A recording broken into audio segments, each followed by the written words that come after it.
So hello दोस्तों, तो कैसे हैं आप सभी। जैसे कि आपको दिख रहा होगा, मार्केट है थोड़ा सा मोमेंटम थोड़ा सा रेड हो चुका है। इतना कुछ खास फर्क पड़ने नहीं वाला है और मैं आपको चार्ट में शेयर करूंगा क्यों इतना रेड हुआ है।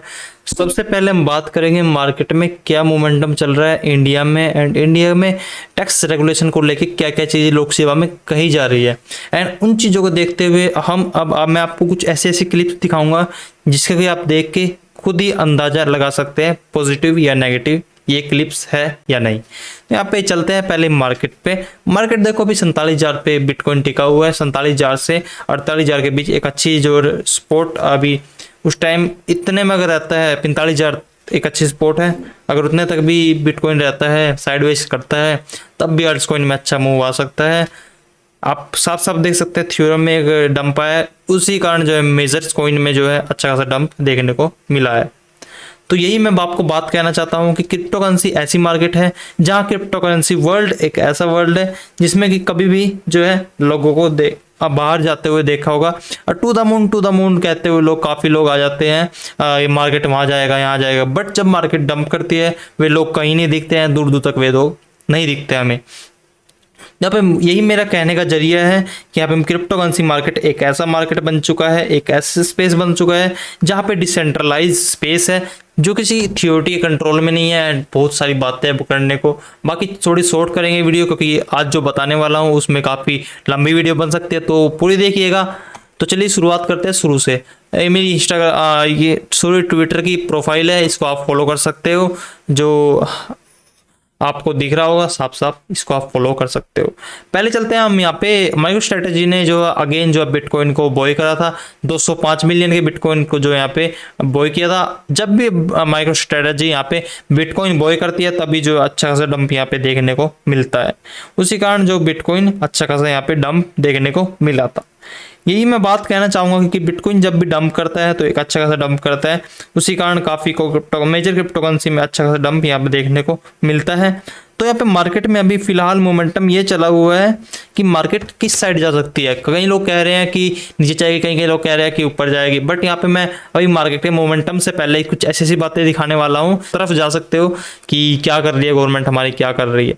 पहले हम वीडियो देखते हैं हमारी। प्रियंका जी की काफ़ी अच्छी बात इन्होंने कही है और यहाँ पे इनकी बात को मैं अप्रिशिएट करता हूँ कि तो आप इनकी वीडियो देखिए बहुत ध्यान से और इनकी बातें सुनिए, इन्होंने क्या क्या कहा है। उस चीज़ को अगर आप नहीं समझ आते तो कमेंट कीजिए, मैं उस चीज़ को आप अलग से वीडियो बना के समझा दूंगा। आज हमारा देश एकमात्र देश होगा पूरी दुनिया में जो क्रिप्टो करेंसी बिल लाने से पहले क्रिप्टो टैक्स लगा देता है, और एकमात्र वित्त मंत्री होंगे इस देश में जो कहती हैं पता नहीं लीगल है या इलीगल है, और वो मैं अभी नहीं बता सकती हूँ। जब क्रिप्टो करेंसी रेगुलेशन आएगा तब हम बात करेंगे, पर हाँ हम उस पर टैक्स जरूर लगाएंगे, हम उस पर टैक्स भी लगाएंगे, हम उस पर टीडीएस भी लगाएंगे।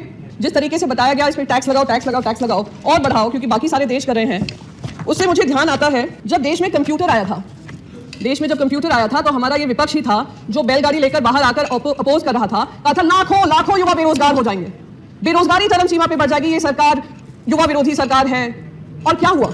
कंप्यूटर आने के बाद अगर किसी देश को सबसे ज्यादा फायदा हुआ, देश के युवाओं को फायदा हुआ, वो भारत के बच्चों को फायदा हुआ। आज हम लोग बड़े बड़े लीडरशिप रोल्स में हैं, दुनिया भर में लीडरशिप रोल्स में हैं, तो उसका फायदा हमारे युवाओं को हुआ। तो बार बार ये कहना कि ये जो है बहुत ही गंदी चीज हो रही है, बहुत ही गलत चीज हो रही है क्योंकि हमें नहीं समझ में आ रही है, तो ये गंदी ही होगी। ये बिल्कुल मुझे वो बात याद आती है कि बच्चों से कहा जाता है बचपन से ही, और हमारे भारत में ये विशेष करके होता है, तुम अगर इंजीनियर बनोगे, डॉक्टर बनोगे या आप चार्टर्ड अकाउंटेंट बनोगे वही करियर होते हैं, बाकी सारे करियर गलत होते हैं।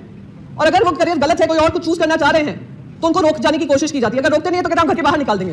तो ये बिल्कुल वही हालत हो रही है क्रिप्टो के साथ, क्योंकि हम नहीं समझ पा रहे हैं कि क्या है, उसके मंशा क्या है, इंटेंशन क्या है, एम्प्लॉयमेंट जनरेशन की कैपेसिटी क्या है, एनेबलिंग इकोसिस्टम बनने की जरूरत क्या है, वेब 3.0 क्या है। तो इसलिए हम उसको टैक्स भी करेंगे और हम उसका क्रिप्टो रेगुलेशन भी नहीं निकालेंगे। मैंने आपको कंप्यूटर का उदाहरण दिया, ऐसे ही इंटरनेट जब आया था देश में ही क्या दुनिया में, हर डिस्ट्रप्टिव टेक्नोलॉजी आपको भी डिस्टर्ब करेगी, पॉलिसीज को डिस्टर्ब करेगी, और हमारी जिम्मेदारी बनती है कि हम उस टेक्नोलॉजी के आगे बनकर एक रेगुलेटरी फ्रेमवर्क बनाएं और इससे हम घबराएं नहीं। आज जब इंटरनेट आया सबसे ज्यादा अगर फायदा हुआ तो हमारे ही देशवासियों को हुआ, पर दुख इस बात का होता है क्योंकि हम उनके लिए एक इनेबलिंग इकोसिस्टम नहीं बना पाए, उस वजह से वो दूसरे देशों में जाकर, आज आप कैलिफोर्निया देख लीजिए, यूनाइटेड स्टेट्स देख लीजिए, यूरोप देख लीजिए, जो जो बड़ी मल्टीनेशनल्स हैं, टेक्नोलॉजी रिलेटेड कंपनीज हैं, उसको हेड हमारे इंडियंस ही करते हैं। तो आज वही टैलेंट अगर हमारे देश में ऐसी कंपनीज बनाता तो क्या हमारे देश को फायदा नहीं होता? Sir, I will just conclude with just one last bit कि sir, we are living in the world of web 3.0. Either we choose to bite the bullet or we dodge the bullet. If we bite the bullet, we will be able to create an enabling ecosystem for our youth and empowering them and empowering the economy. If we choose to dodge the bullet, we can continue to feel great that Indians are doing well abroad. We can continue to take pride in that reflected glory, but at the cost of empowering our own nation. So I would request the finance minister to think about it, and thank you so much, sir. With these words, I conclude. काफी प्रियंका जी ने काफी अच्छी बात की है। प्रियंका चतुर्वेदी यहाँ पे Shiv Sena party से, महाराष्ट्र से है। उन्होंने काफी अच्छी चीजें कही हैं। वेब 3.0 के बारे में एक एग्जांपल भी दिया है कंप्यूटर के रिलेटेड कि इंटरनेट को यहाँ पे जब इंटरनेट आया, कंप्यूटर आया, उस टाइम जो है लोगों का भी माइंड में मनसा ऐसी थी जैसे कि अब मैं बिटकॉइन को लेके या क्रिप्टो करेंसी को लेके। तो वही चीज मैं आपको बताना चाहता हूँ कि देखो क्रिप्टो करेंसी और बिटकॉइन का एक ही मोटिव नहीं है।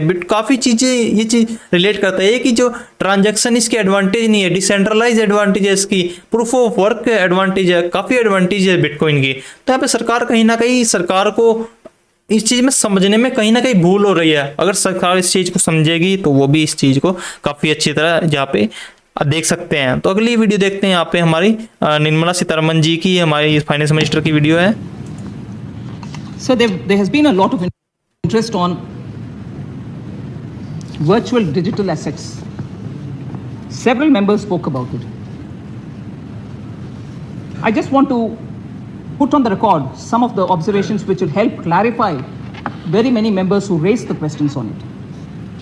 Virtual digital assets, sir, has been broadly defined to include any information or code or number or even a token providing a digital representation of value which can be generated through cryptographic means or otherwise. It's broad definition. Since virtual digital assets do not only include crypto, but also other assets such as non-fungible tokens, about which I do recall former finance minister of Bihar very often speaks about NFTs, non-fungible tokens, and they can be generated in very many different ways. The definition has been kept wide and not limited to those generated through cryptographic means alone. That is, it is not limited to crypto assets alone. To clear any confusion on the matter, the central government can also notify which virtual digital asset would not be taxed as virtual digital asset. Also, it can exclude any asset which is not required to be there. So it's very clearly taking it in a very calibrated fashion. So to track the VDA transactions, TDS of 1% has been introduced, and further through the finance bill, power is sought to be delegated to CBDT to issue guidelines from time to time so that for removal of any difficulty in implementing the TDS provisions. यहाँ पे virtual digital assets में यहाँ पे crypto को ही नहीं, NFTs को भी virtual digital assets में रखा गया है। यहाँ पे बहुत सारी बातें करने को। और यहाँ पे मैं एक बात और कहना चाहूँगा, कहीं ना कहीं गवर्नमेंट इस चीज़ में जो है यहाँ पे काफ़ी भूल कर रही है कि इस टेक्नोलॉजी को लाना बहुत ही अच्छी बात है एंड इस टेक्नोलॉजी को बरतना भी बहुत अच्छी बात है। हम एक और वीडियो देखेंगे यहाँ पे हमारे सुशील जी की, उन्होंने भी काफ़ी यहाँ पे धन्यवाद देना चाहूँगा कि क्रिप्टो के बारे में जितने भ्रम थे वो सारे भ्रम आपने दूर करने का काम किया है। और आपने 30% income from transfer of crypto assets at 30% plus cess and surcharge. मैं उसके विस्तार में नहीं जाऊंगा। Mining not part of acquisition cost, 1% TDS is for tracking the transaction. और श्री प्रकाश स्वती महोदय, क्रिप्टो NFT के बारे में भी माननीय निर्मला जी ने घोषणा की थी कि जो क्रिप्टो और NFT के बारे में जो एडवर्टीजमेंट्स हैं उसको भी रिस्क डिस्क्लेमर जो है उनको देना पड़ेगा। लेकिन स्वती महोदय, मैं निर्मला जी से आग्रह करना चाहूंगा, ये क्रिप्टो आखिर है क्या? It is neither A commodity, it is neither an asset, it is not a good, it is not a service. तो ये है क्या? इसका कोई इंट्रिंसिक वैल्यू नहीं है, उसके पीछे कोई किसी कंपनी की ताकत नहीं है। और सती महोदय, मैं तो निर्मला जी से आग्रह करूंगा कि आपने जो 30% टैक्स लगाया है, आप विचार कीजिए आगे आने वाले दिनों में टैक्स को और ज्यादा बढ़ाया जा सकता है क्या? सती महोदय, ये क्रिप्टो, ये गैम्बलिंग है, जुआ है, ये एक प्रकार की लॉटरी है, एक प्रकार का हॉर्स रेसिंग है, एक प्रकार की गैम्बलिंग है। आप शेयर में लगाते पैसा तो मालूम है कि टाटा कंपनी उसके पीछे है, लेकिन क्रिप्टो के पीछे कौन है? सती महोदय, इसलिए जापान ने 55% टैक्स लगाया है, जर्मनी, फ्रांस, ऑस्ट्रिया ने अप टू 45%, यूएस ने 37%। इसलिए मैं निर्मला जी से आग्रह करूंगा कि फिर विचार कीजिए कि हम आगे आने वाले दिनों में क्रिप्टो पर 30% से भी ज्यादा हम टैक्स लगाने का विचार कर सकते हैं क्या? और सती महोदय, जो क्रिप्टो में कमाने वाले लोग उनको 30% से कोई फर्क नहीं पड़ने वाला है, क्योंकि क्रिप्टो का जो CAGR है, कंपाउंडेड एवरेज ग्रोथ रेट है, बिटकॉइन का 115%, एथेरियम का 30%, बिनांस कॉइन का 151%। So investors are attracting by extra ordinary profits. महोदय, अंकलेश्वर स्वामी अय्यर ने अपने एक आर्टिकल में लिखा कि crypto currency is no underlying value, not even a tulip of 17th century speculative bubble. 17वीं शताब्दी के अंदर यूरोप के एक देश के अंदर जो ट्यूलिप का जो जो फूल होता है, होड़ मच गई, हर आदमी ट्यूलिप खरीद रहा है, उसका दाम 200 गुना चला गया, और एक दिन अचानक जब बबल बस्ट किया तो हजारों लोग कंगाल हो गए। तो ट्यूलिप की तो कीमत कम से कम 1 रुपया होगी, लेकिन क्रिप्टो की कितनी कीमत है ये कोई नहीं जानता है। सत्य महोदय, यूक्रेन ने लीगलाइज कर दिया क्रिप्टो करेंसी को पिछले 7 दिन पहले। Dubai adopts first virtual asset law Dubai crypto currency में, और एक स्टडी के अनुसार 2021 में मोर देन 14 बिलियन डॉलर जो है वो crypto criminals made a record 14 billion dollar haul in 2021। और आज ही टाइम्स ऑफ एक एक्सप्रेस में समाचार है।